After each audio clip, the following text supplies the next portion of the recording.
I'm Jennifer Methvin, and it's my great privilege to serve as the Chancellor of the campuses of ASUBB, and that includes the beautiful, beautiful campus of Heber Springs here in this community. We are so pleased to have each of you here with us this evening, taking part in what I think is a pretty important conversation. But before I introduce the governor, I do want to take just a moment to thank a couple people and to set just a little bit of context. We were asked if we had a space on the Heber Springs campus to host tonight, and we do. We have a beautiful, beautiful campus and a beautiful pavilion where we could have gathered and socially distanced and been very safe in 103-degree temperature.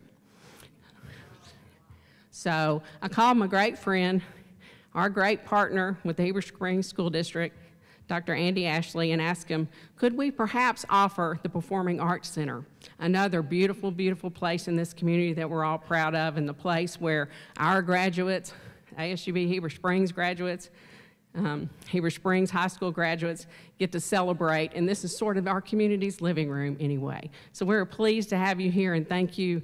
Andy, where'd you go? You were going to hide. Thank you for being here. I believe I saw the mayor as well is here this evening. Representative Miller is here, and there may be others, and we appreciate you being here. The governor asked us a few minutes ago how we were preparing for fall. And to sort of set the context for the conversation tonight, I want to tell you how we prepared last May to invite students back to our campuses. Some of you know this, our mascot is the Vanguard, right? So we're leaders, we're out there in front. We try to arm students with information and critical thinking skills and research skills. And that's how we decided to approach welcoming students back last May to finish some programs where they had hands-on learning that they just had to do, and to move forward with in-person learning options to this day. Being Vanguard, we decided we want to approach the pandemic the same way.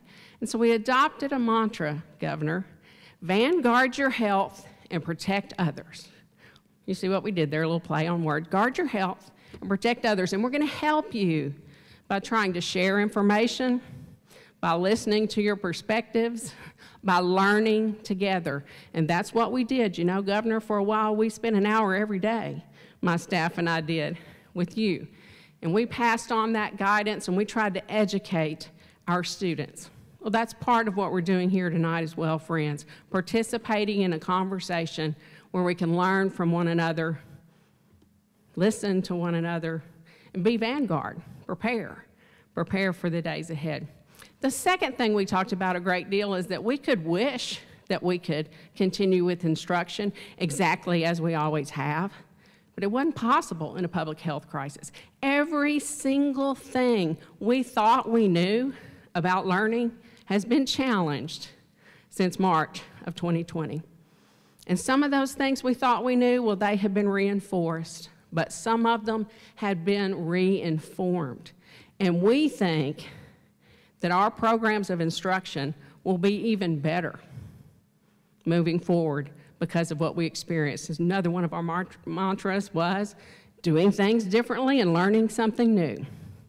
So hopefully that's what our conversation can be here tonight, an opportunity for us to learn, for us to interact, for us to be vanguard and prepare, for us to find ways to make our own decisions about how we might guard our own health and protect others.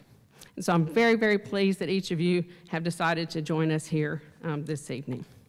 And with that, my friends, let's begin our community conversation.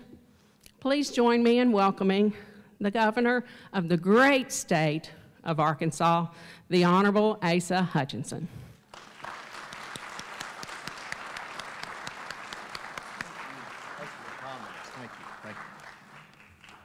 Thank you, Chancellor, and it is great to be here in Heber Springs. It's always good to come here and the beauty of it, but also for the important conversation that we can have whenever you look at this beautiful fine arts assembly area. Really shows the investment of this community in education.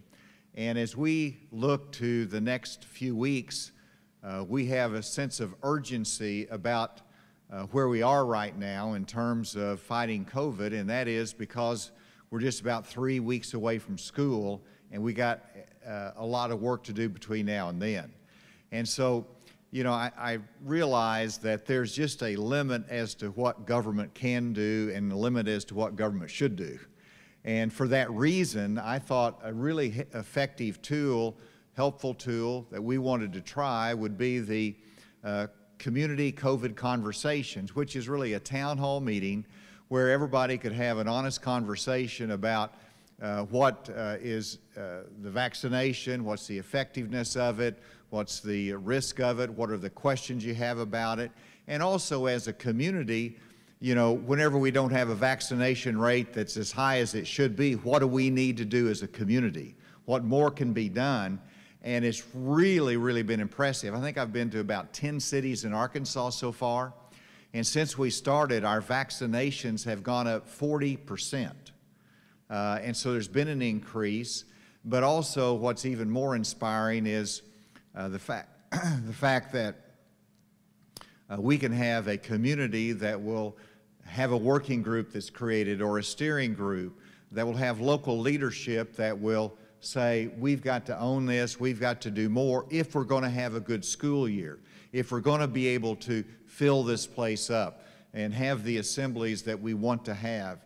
That is going to require us to work together as a community to increase our safety, our public health, and that is through vaccination is the case that I would make.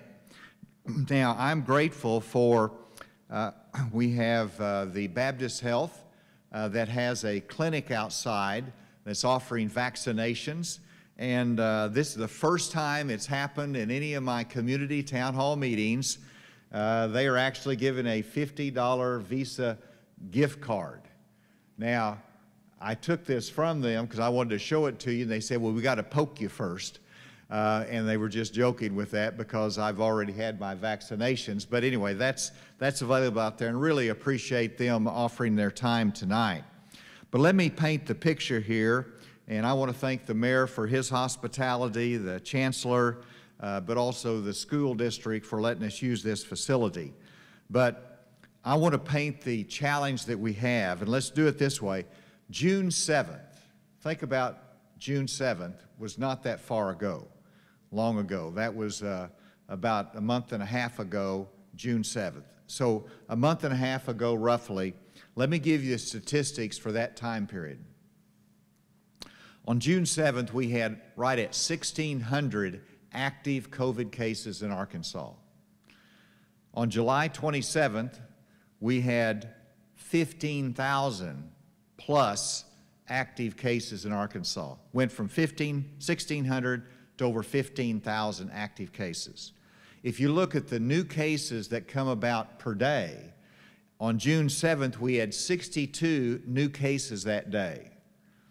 Guess how many we had on July 27th? 2,062. 2,000 more new cases in one day in over a month and a half time. Hospitalizations, on June 7th, we had 175 hospitalized because of COVID. On July 27th, we had over 1,000 hospitalized in Arkansas because of COVID, exactly 1,025. Now, what's the reason for this? And the first big reason is that we have a new variety of the coronavirus. It's called the Delta variant. It originated in India, and it moved to the United States. They renamed it the Delta variant. But what we've seen is that it can spread across the state in 1 month where the original virus took 5 months. It is more transmissible, and not only is it more transmissible, but that it is also twice as likely to lead to hospitalization. And so those factors means that we're dealing with something totally new. And I have Dr. Jose Romero here that will be answering some of your difficult questions. You'll see me hear a difficult question, I'll just sort of go like that. But he's been a great leader in this, and he's a pediatric specialist, a pediatrician, as well as an epidemiologist, as well as a public health director. And we had a call today with the hospitals across Arkansas. And our children's hospital was on there. And during the original virus time frame where we were all concerned last year, they did not have patients, adolescents, teenagers, young people in the Arkansas Children's Hospital because of COVID. But today they have 25 adolescents in the Arkansas Children's Hospital with, I think it's 4 that's on ventilator. And that is the Delta variant. And it's secondly because we're not getting vaccinated. These are not vaccinated young people. These are the hospitalizations that we have of over 1,000. The statistics are that 98% of those have not been vaccinated. And so the Delta variant and our low vaccination rate, and let's just show, where we are locally on our vaccination rate. I'll give you a couple statistics here. Let's see what we got. I'm going to stand to the side here just for a second. And so this, first of all, is the vaccination rate among individuals 18 and older. And you'll see different statistics all the time, but this is 18 and older. And this is Heber Springs and Cleburne County. And on the left, you'll see partially immunized. The lighter color is the full county, all of Cleburne County, and the darker color is Heber Springs. And then on the right side, you'll see the same breakdown, but it's fully immunized. And so you have the fully immunized, it's 44%, 18 and older for Heber Springs plus 9%, so that's 53% of the Heber Springs population has at least one shot. Now, if you go to the whole county, it goes down to 44%. And you'll see this statewide that the cities are getting vaccinated at a higher rate than the area out in the county. And that's important for us to remember as leaders here in the community. We've got to get out to the community in terms of making them aware of the vaccination and the effectiveness of it. Now, that's 18 and older. I'll give you another statistic, which is the entire population. The entire population, we're at 40.8% that's got at least one dose in the entire population. My goal by the end of the month, which is right around the corner like tomorrow or the next day, was to get to 50%. Now, we've got about 10 counties in Arkansas that's reached 50% of their population that's been vaccinated, but Cleburne County is below what we've done in the state. It's 40%. Now, nationwide is something different. We as a state and as a community are below the national vaccination rate. Vermont, Massachusetts, Maine, those northeastern states are at a 70% plus vaccination rate. And we're struggling to get to 50% in Arkansas. So we're behind, and so that's the reason for this conversation. Now, I hope some of you here, if you have questions about it, why should we do it, or this is the reason I'm not doing it, feel free to express yourself. Nobody's going to be critical. Now, we'll answer questions, but we also ask you to be respectful. And I've been to 10 town hall meetings or more across Arkansas, and 99% have been very, very respectful of each other and different opinions, and that's how you have a good town hall meeting. Yes, Eddie Joe, there was a 1% that expressed themselves in a different way. But we're not going to have that tonight. So we want to respect each other, and we would like to have everybody be able to talk. I might have to call on some people, but love to hear from you. So I'm going to turn it open and ask you, that's the purpose of it, is to hear from you. And I do want to recognize Representative Josh Miller, who's been steadfast in the legislature in representing this area. And thank you for being here. Just the fact that you're here really speaks volumes as to your concern about this public health issue. Yes, sir. Should the vaccination protect against the Delta variant? Great question. And for those who couldn't hear, does the vaccination protect against the Delta variant? And the answer is that it is proven to be effective against the variant as well. And I'm going to let Dr. Jose Romero comment on that, but I want to add one other thing. because people say, well, what if there's another variant? Well, the longer this virus hangs around, the more potential it has to mutate. And we don't know about the next variant. Thank goodness the current vaccines are effective against this variant. So good evening. The governor is correct. All 3 vaccines that are currently available in the United States offer protection against the variant. And the things that they really protect against are the worst case scenarios. And those are getting into the hospital, preventing that, they prevent that, and death. So they are effective in preventing hospitalization and death. And let me add one other factor, because somebody might ask this question, that when we talk about a vaccine being 90% effective, so that means that 9 out of 10 people who get the vaccine are not going to contract the coronavirus. Now, I suspect that there's people in this room that you know of somebody who got vaccinated, but they still got the coronavirus, and so that's the 1 out of 10 statistically. But the good news is that even though you still could technically get it statistically, that the odds of it's going to limit your symptoms and your hospitalization, as that's where 98% of the people that are hospitalized because of COVID, have not had the vaccine. All right, I talked too long there. That was a great question. I'll try to be shorter on them, on the questions, or my answers anyway. Yes, yes, sir. Why would someone that's fully vaccinated wear their mask? Why do they feel it necessary? All right, Dr. Romero, I'll let you take the lead on that first. Yes, sir. So excellent question. The reason why is that the Delta variant. So we are learning, and there's more data coming out each week about this, is that for those people that do become infected with the Delta variant, they will continue to shed the virus. So it is another way of protecting those, even though you've been vaccinated, you're not going to allow it to be spread outward. So it also, remember that it doesn't work for everybody, right? So by wearing the mask, even though you've got that vaccine, as the governor spoke, you know, some 10% can get reinfected, can get infected after having the vaccine. So you're protecting others and you're protecting yourself. It's adding a layer of insurance. So, you know, I have had the shots, and so if I don't wear my mask and I do get the virus, my understanding is it will be less severe.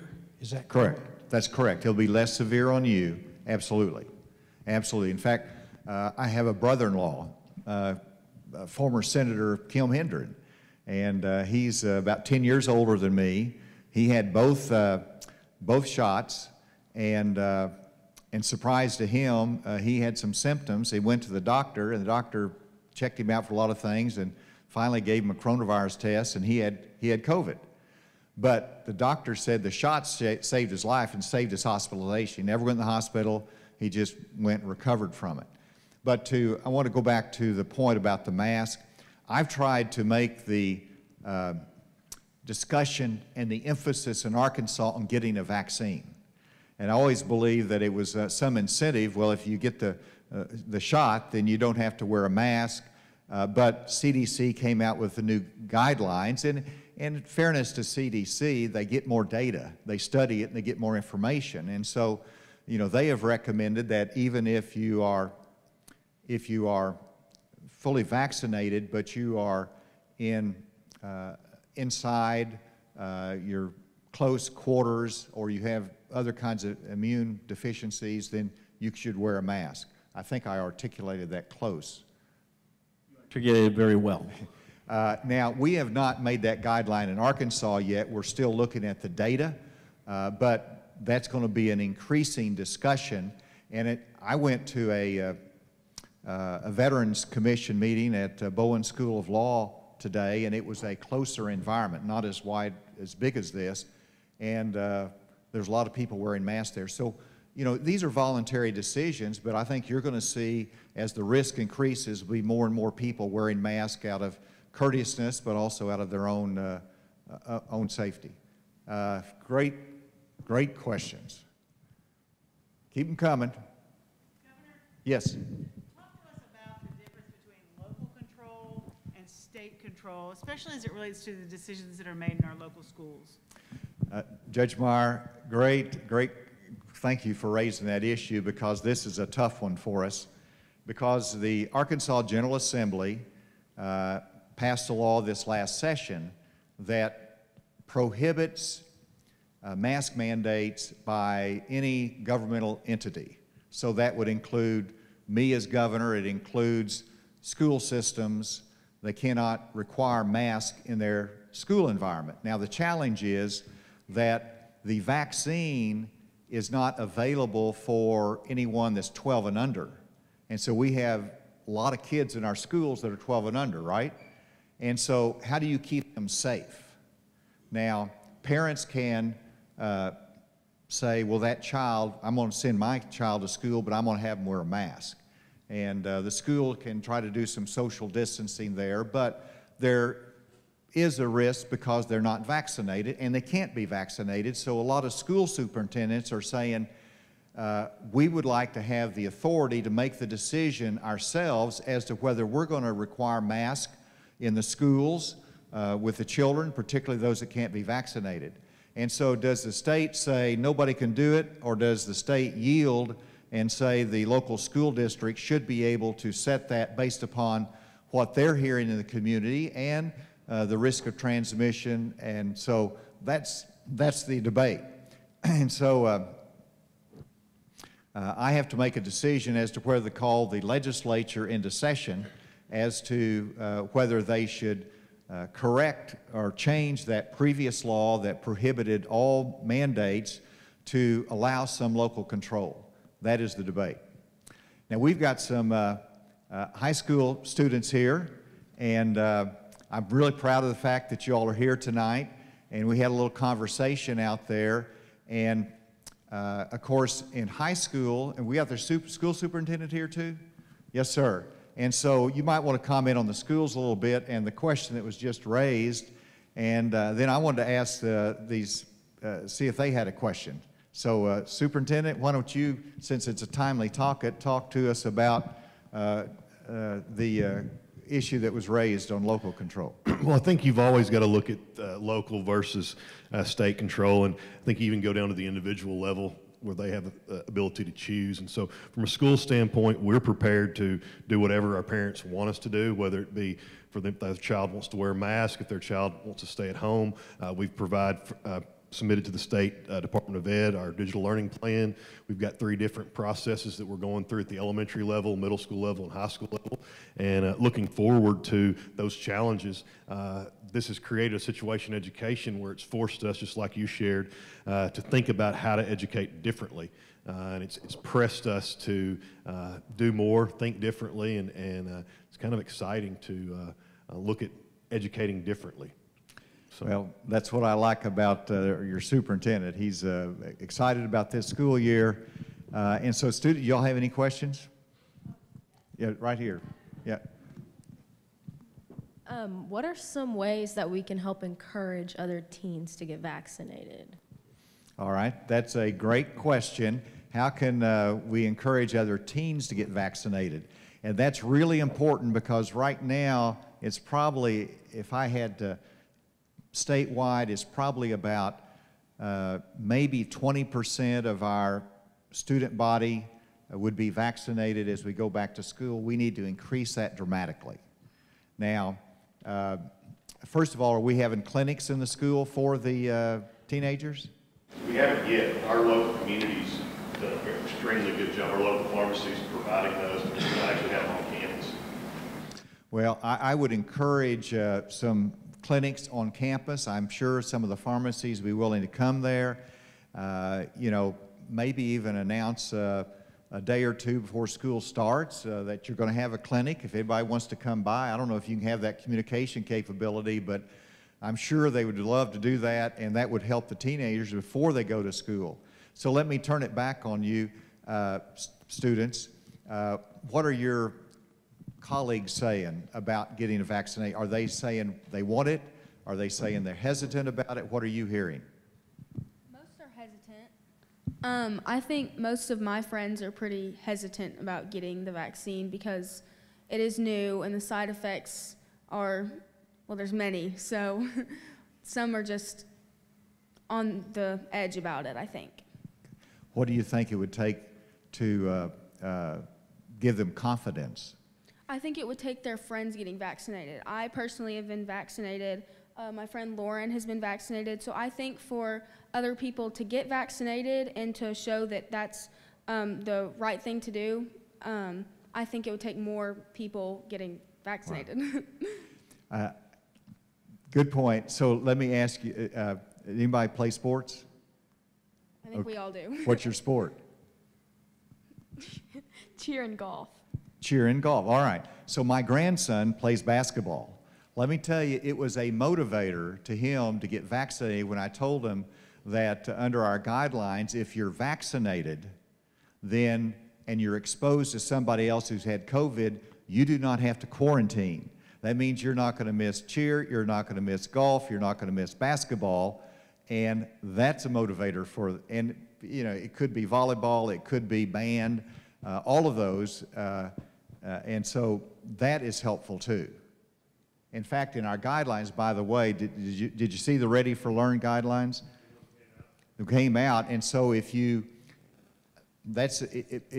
not vaccinated and you wear a mask and the person that you're around exposes you, wears a mask, then you don't have to quarantine either. So we're both encouraging mask wearing if you're not vaccinated. Let's give these teenagers a round of applause. Wasn't that really good? Thank you all.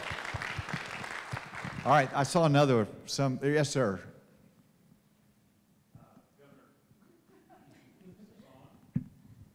Okay, here we go. Governor, thank you so much for coming up and being with us today.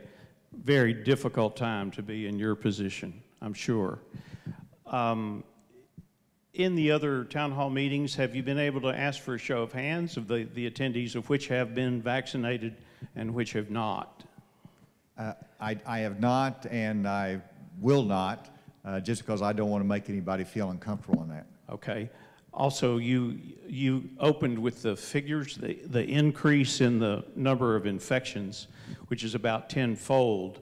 If the same bill came across your desk today to sign, mandating that each municipality could not mandate mask wearing, how would you respond at this time? No, I wouldn't sign it if it came across that way now. I think there should be, the school districts ought to be able to make the decision based upon what their parents want in that community. Okay, thank you. Yep.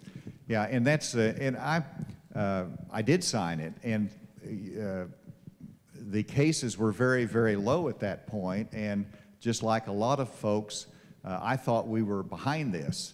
And I didn't think that that would be necessary, so I signed it. And yes, I wouldn't sign that today because I think there needs to be that element of local control. Yes, sir.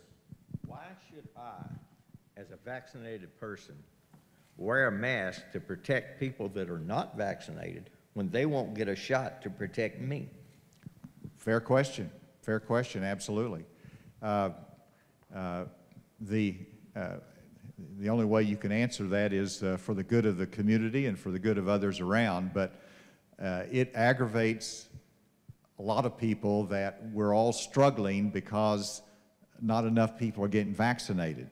And let me just say a word about our health care workers, that I've heard from them, and they're struggling because they're having to, they've been engaged in this treating COVID patients for 18 months. They're totally exhausted.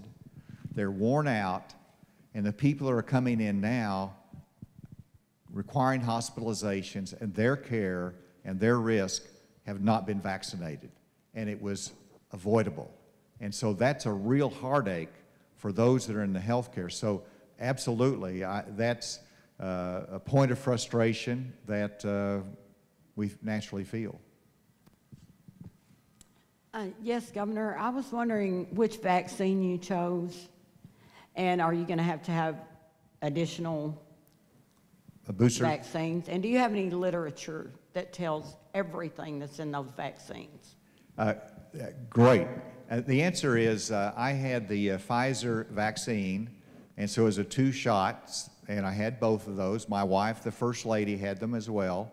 And I would have taken, you know, another one, Moderna or whatever, but this was what was available at that time. It was the first one that hit us. And so the question on the booster shot, there's no plans to do it. It hasn't been approved by the CDC.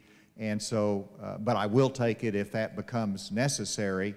Dr. Romero, do you want to address the booster issue? So information regarding about boosters, at this point, there is no recommendation for boosters in any population.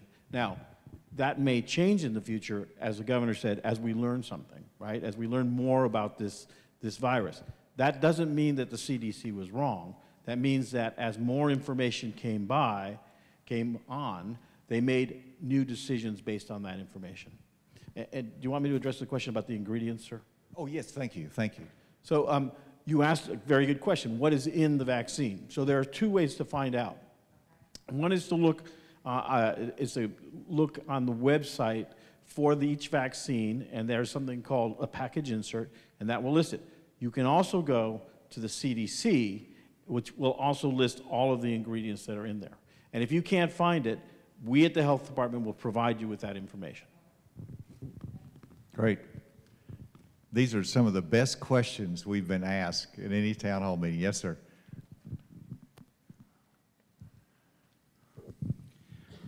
Ever since this thing started, you listen to the media, then listen to somebody else in the media, you hear something different.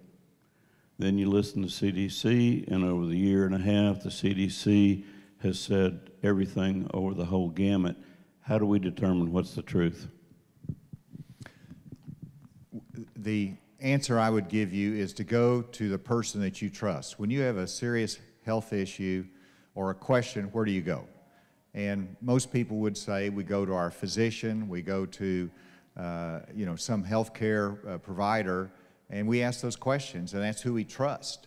And that's who I would encourage anyone who had a question about it to go to. I think the last place you go is the internet, and there's no question that we've learned and things about this virus that have changed through the course of time. And I think some mistakes have been made. I think that I think the administration made a mistake whenever they paused on the J&J vaccine because that increased hesitancy and the data didn't support that. It was just a, you know, what, a 3-week pause, but that was a long delay. And that's just my view on it. But go to your trusted advisor, and that's usually somebody in the medical community that you trust. Yes, sir. I'm just curious, what's the hesitation for persons 12 years and under not to get vaccinated? And that may be a health question. Well, it's Dr. Romero. Yes, so Governor May, so that you all know, part of my backstory, sort of this disclaimer, is that I am the chairman of the ACIP, the committee that determines policy for vaccine use of the CDC. So we, the FDA, need to have data, first of all, that shows that the vaccine is safe in a given population before we use it. This has been these vaccines that are out there are the most scrutinized vaccines that have ever come forward. Both they were scrutinized for safety and efficacy at the time of the studies, the 3 clinical phases, and even post-release. There are 5 safety systems in this country that monitor those vaccines. So to answer your question, we need the studies completed in those children, in that age. And so we're waiting for that. The way I explain it to my students is, if you license a vaccine for purple spotted cows, in this country you can only use it for purple spotted cows until you test it in brown spotted cows, right? It has to be tested. That's the reason what we're waiting for. And we think we'll have that information analyzed, the FDA will have that analyzed by the end of the year. Okay.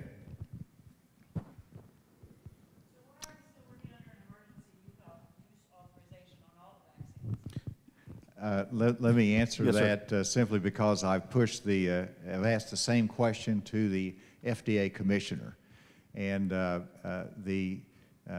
answer is that they have not completed their review yet, which they want to be very thorough. And I expect them to complete their review and to grant final approval between now and the time school starts. Now, that's just my estimation. They didn't tell me that. You know, I'm a little disappointed they haven't moved quicker on it, but I think they want to make sure that people have confidence in that final approval that they give. Dr. Merrill, do you have anything else on that? Governor, you're exactly right. That is that the process should not be rushed. It has to be done at a normal pace so that all of us feel secure in the analysis. Okay. All right, I saw a hand way back there, I think. Yes. But just saying, let's get the microphone. Apologies. I keep hearing about the vaccine being new. And I know in regards to this disease, it is new, but is it not true that the mRNA portion of the vaccine or the backbone of the vaccine, I don't know the proper terminology, is not brand new? Is that true? Dr. Merrill, I'm going to have to yield to you on this. Thank you, Governor. The answer is that the technology is not new, but this is the first time a vaccine of this nature has been used in widespread clinical use. Now, it's important to note that there were predecessors to this particular coronavirus. There was a SARS-1, and then there's another virus that's related to it called MERS. And when they thought that those were going to go forward, right, as major problems, vaccines were developed. And so the technology has been around for a while, but it's never advanced to this stage where we're using it now. Did I answer your question? Thank you for that question. And we have, so I've got a, do you have one right here? Okay, go ahead. I don't really have a question. I know you said you took the Pfizer vaccine, and you said you would take booster if necessary. Well, they put out a statement today that the third dose is strongly recommended for protection. It helps boost the protection of the variant. So they're asking you to do a third. I was just going to tell you that. Okay, thank you. Do you know where that statement came from? Because that's, pardon me? You know where that statement came from? Fox News, actually. Okay, we'll have to look into that. No, I've not seen it. That's new information. I have a question for the audience, and I've been asked this numerous times, and they ask it in different ways, and I'm on some of the national TV shows. They say, why is Arkansas vaccination rate so low? That's one question. The other way it can be phrased, and I ask this question, and I look at Massachusetts, I look at New Hampshire, I look at so many different states that their vaccination rate is over 70%. So let me ask you, why is their vaccination rate so high and ours is so low? Can anybody explain that to me?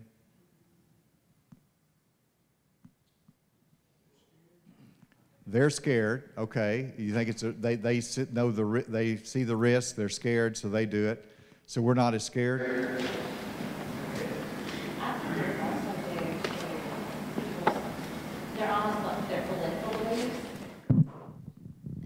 The shot has become so politicized. You know, you have to pick a side, and I think that people are picking sides to do that. Okay. Anybody else have an idea there? Misinformation. Yeah. Internet is causing a lot of that. Okay. And I mean, you know, people at church want to know why there was so much pressure for the church to move and separate when there wasn't that much pressure put on Walmart. You know, that came up in Sunday morning. Mm-hmm. Now, they come in, the health department called the preacher a few days after we moved into the parking lot and wanted to know what they were doing. And we came out of this sanctuary into the parking lot. And then 2 days, I think he said 2 days later, health department called him and asked him what they were doing. Well, there was a pretty serious outbreak here through a church. Wasn't that one of the early ones, if I remember right? Yeah. Well,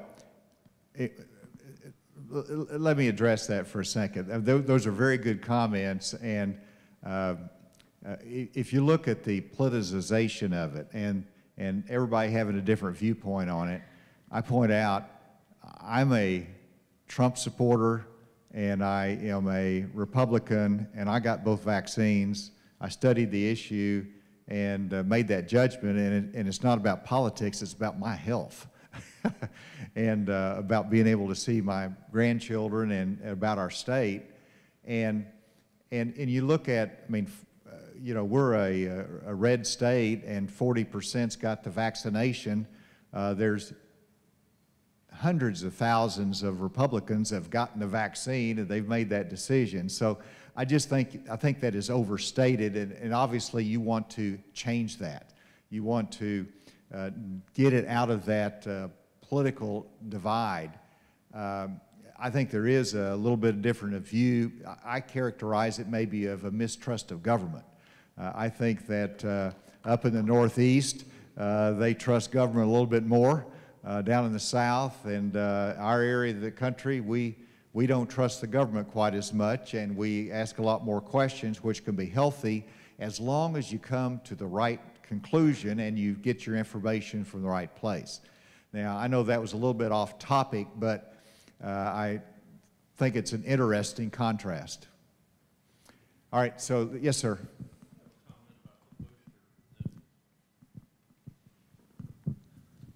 I have a comment about the booster that she was referring to. Maybe Fox News got their information from this. I read some published data from Pfizer the other day that they have been studying a booster shot in patients that were fully vaccinated over 6 months ago, and that it provided some super immunity against the Delta virus because the viral titer or the level of virus in your blood reaches tenfold of what the original coronavirus does, and does so rapidly within 3 or 4 days. So it overwhelms someone who has been vaccinated 6 months ago. Yep. Now, I think that's what she was referring to. Can you help me on that?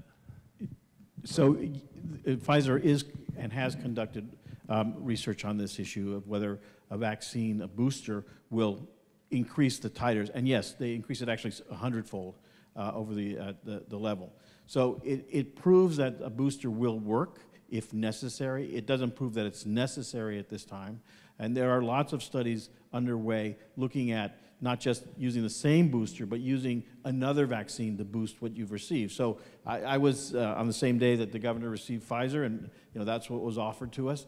They've done studies now to look to see if you got the Moderna virus on top of the Pfizer virus, you get a nice boost. So all those studies are being done, and that is what we need to do in order to answer these questions that you're asking and others are going to ask in the future. Yes, ma'am. This question is for Dr. Romero. Do you think that we're ever going to get back to normalcy? So I think that there will be a new normal that will approach where we were before. We still have the issue, and we're getting a little off topic here, Governor, but we have the world to worry about, right? Remember that we have an example of what can happen in countries where there is no vaccine and there's a lot of virus. The virus was originally, this new Delta was originally, if you will, created or propagated in India, right? There will be other places where new variants came out, and that is an issue that we will go forward. But here is the bright spot. Before the pandemic, okay, everybody probably in this room, or I would say 95%, have been vaccinated against measles, right? We don't have measles in this country. But measles is endemic. That is, it's in the countries in Asia and in Europe. And if people go there, become infected, and bring it back to our country, we don't have big pandemics, or big epidemics, excuse me, of measles. And why? Because we're vaccinated. The same will happen with the COVID. If we all are vaccinated, we'll prevent that spread of the virus in our own communities and our country. And let me talk, and we'll want to come here for the question. We got one over here as well. I was talking to Jeff Zients at the White House, who's the coronavirus coordinator for this administration. And I was asking, you know, when do you think this is going to go down? When are we going to see the curve start going down? And of course, nobody can model that, nobody can predict that, but he said that the UK is starting to see a small decline in cases, and they were just overwhelmed with the Delta variant. We're gonna see this go down, but we're not gonna have the normalcy we want until we get a higher percent vaccinated, and I'll come back to that topic, but who's next? Hey, good afternoon, good evening, everybody. So I think, you know, this talk about the third dose, I think this is a really good example of the misinformation about the vaccine, because there's been many news articles, and I just looked on my phone, and there's a Medscape article that says, you know, Pfizer shows waning immunity to COVID vaccine or coronavirus vaccine after 6 months, and that's just the title of the news article. And so one could think, oh my gosh, you know, I had my vaccine back in December, I need to go run out and get my booster dose, but that's not the case. And so I think that a lot of times we see these headlines that come out from Fox News or wherever, but we have to get our medical information from trusted sources like the Centers for Disease Control and Prevention, the FDA, our local healthcare providers such as our pharmacists. And you know, one plug that I'll just make for our pharmacy here in Heber Springs is that, you know, we do have vaccine available. So if anybody needs to get vaccinated, there's no appointment necessary. You can come into our pharmacy. And I'm sure that is a very similar story with all the other pharmacies here in Heber Springs. And, you know, my message to you guys is, you know, that, you know, I really don't care where you get the vaccine. I just want you to get the vaccine. And I want you to make your decision based on correct information. Please do not base this you know, life-changing, life-altering decision on your health based on a Google search or based on an article that you read off the newspaper. Please, I beg you, get your information from a trusted medical source. Thank you. Yes, sir. This is probably a stupid question, but for those states that you said that had 70% or more vaccinated, how are their statistics on daily or weekly reports of new cases compared to Arkansas? Dr. Romero? The answer is there's a correlation. They have very few new cases. Yes. Right. So the governor's hand signals are correct, that they are down. And they're significantly down. Now, you know, they may be seeing cases, but they're nowhere near the number of cases we're seeing. And we'll yep, that's the answer for now. That's the answer. Yes, sir. Capacity of care at the hospitals throughout the state. Individuals here that are getting sick are a recent example was flown to Jonesboro. So is that the trend, and how much more capacity is there to treat these individuals within the state? Do you have an emergency plan if they run out of space? The answer is yes, but let's put it in perspective that, and I was briefed on this morning, that right now, what I say, we're at 1,020, I believe, hospitalized because of COVID, and that is about 11% of the entire hospital census. So 11% of everybody in the hospital is there for a COVID reason, which means 89% are there for other health reasons. Hospitals generally are crowded. You also compare it, we've got 1,020 in the hospital now. At our peak, we had about 1,300, but we were managing it better at 1,300. Why is that? And that is because people were delaying other healthcare needs. They were triaging it, and they were putting off surgeries. Well, now they've put it off as long as they can. People are coming in with more severe illnesses, and they need hospitalization, and so all of that combined makes it a pressure point. And I've been surprised, but they're maxed out right now in terms of staffing is the problem. They have ICU beds, they have surge hospital beds, but they're short on staffing to increase it. And so we do have a plan, we're working that, but it is a real problem. And just to illustrate it, so don't get COVID and don't need to go to the hospital because you might be waiting. We had, I believe it was 7 COVID patients waiting for assignment to a hospital. And it took us some time through our system to find where they can go, and it might not be convenient to them. Renee is here, our Chief of Staff. She manages this. Do you want to have a comment on where we are?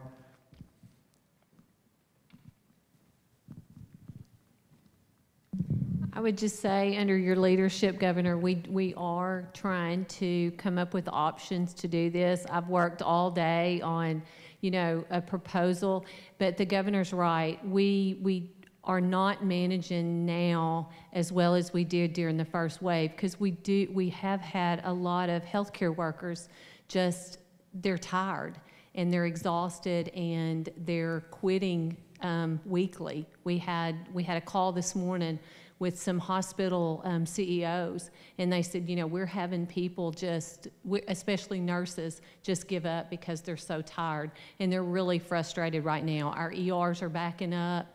As the Governor said, we have a dashboard. We have a system where if a patient is needing to be transferred, then this dashboard says where there's available beds, and there's no available beds showing on the dashboard. So this is backing up ED. So the situation is critical right now, but we're doing everything we can to handle it.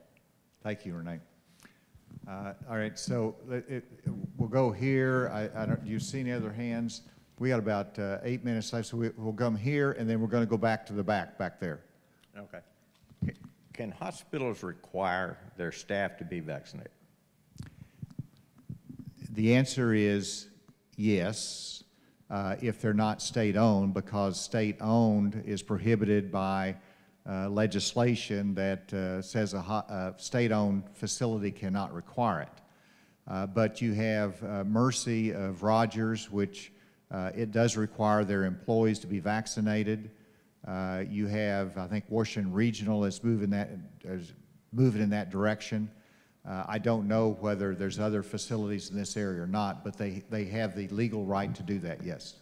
And actually, any business can. Because it's privately owned, they're not governmentally controlled, and so those are private business decisions, just like they could require an employee to wear a shirt at work or to you know, have certain vaccinations. I mean, can happen. Did you have any, you good on that? You need any follow up? All right, back in the back. Yes, sir. So 2 individuals test positive in a house. How are they not affecting 2 other individuals that are in the same house or residence? I don't understand that, how 2 people can test positive for a virus and then the other 2 that are in the same exact house that are not quarantining. Yep. How does that? So in other words, that does happen. It's really odd, isn't it? Where, Dr. Romero, do you understand the question? So the question is, in a group of individuals that live together, 2 of them are positive, yet 2 others are not. So it depends on, so that can occur initially. The question really to ask in the long run is, you know, if those people continue to live in that family and not take precautions, will they become infected? And they can become infected. But initially, you're correct. 2 individuals can be infected, and 2 may not. But if they continue to be exposed to those individuals without protection, without a mask, or without distancing, eventually they will get infected. There's a follow-up, I think? No. Within a year's time. Within a year's time. They did not. Yeah. So it's coming. It's eventually going to be coming. Well, I'm not sure I understood that last part. Eventually, it's going to be coming. No, I mean, well, there is a possibility. I mean, go ahead, Governor, if you wish. Well, I just answer from a practical standpoint. Everybody probably knows of similar circumstances where you've got 3 office mates and 2 of them are positive and the other one is not. You know, whether they kept their distance, what, I don't know. I know in my own circumstances, I was with a individual playing shuffleboard side by side, and this individual tested positive, and I had traveled with them for like 5 hours. And but we both had masks on the entire time. And thank goodness we did our testing, and he was positive, but I was negative and never got it, but I was very close, but we had masks on. All right, so let's go here, and then Representative Miller, if you've got any comment, I welcome that, not have to, but I'll give that to you if you want. Yes, sir. Here comes a little bit of a curveball, Governor.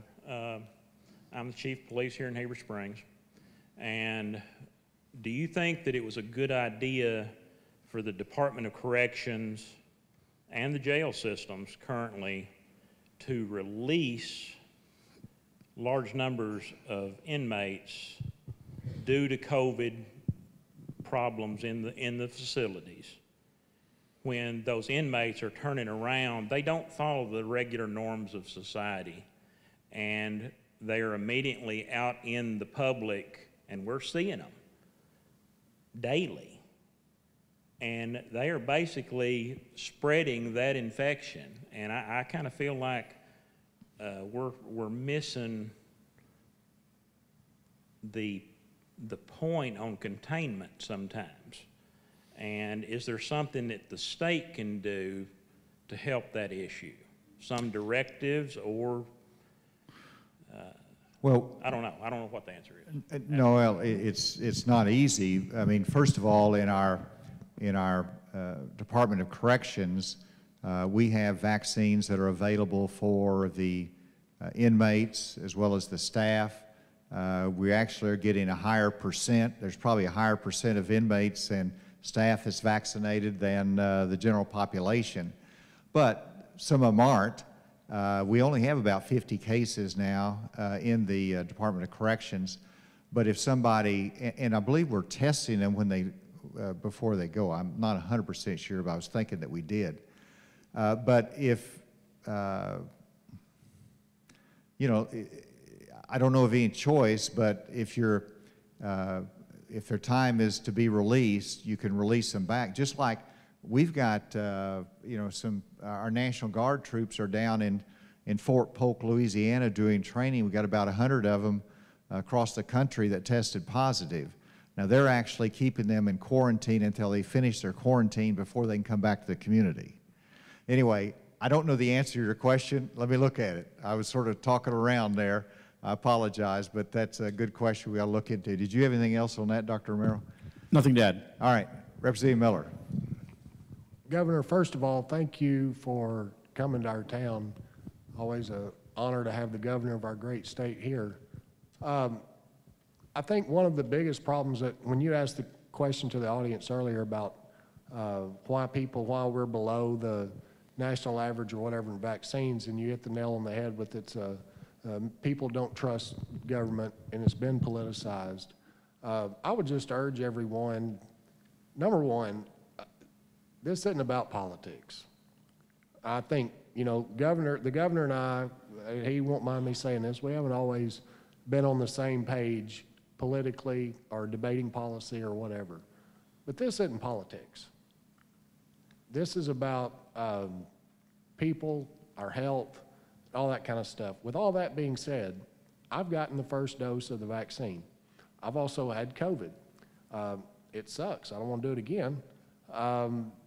So I'm asking that we kind of stop politicizing whether or not people get a vaccine or not.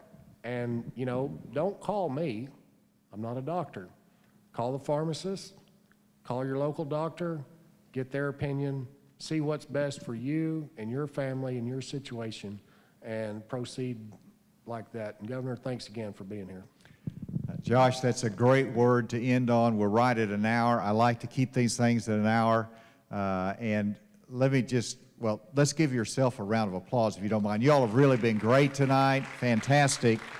And I was giving a mask, and I wanted to recognize this. This is from the Panthers, Heber Springs Panthers. So thank you very much. I have this, and I'll be showing it off. They actually gave me a monogrammed one, so you got to use a monogrammed one. Hey, thank you all. God bless you. Good night. And don't forget, there's vaccines out there.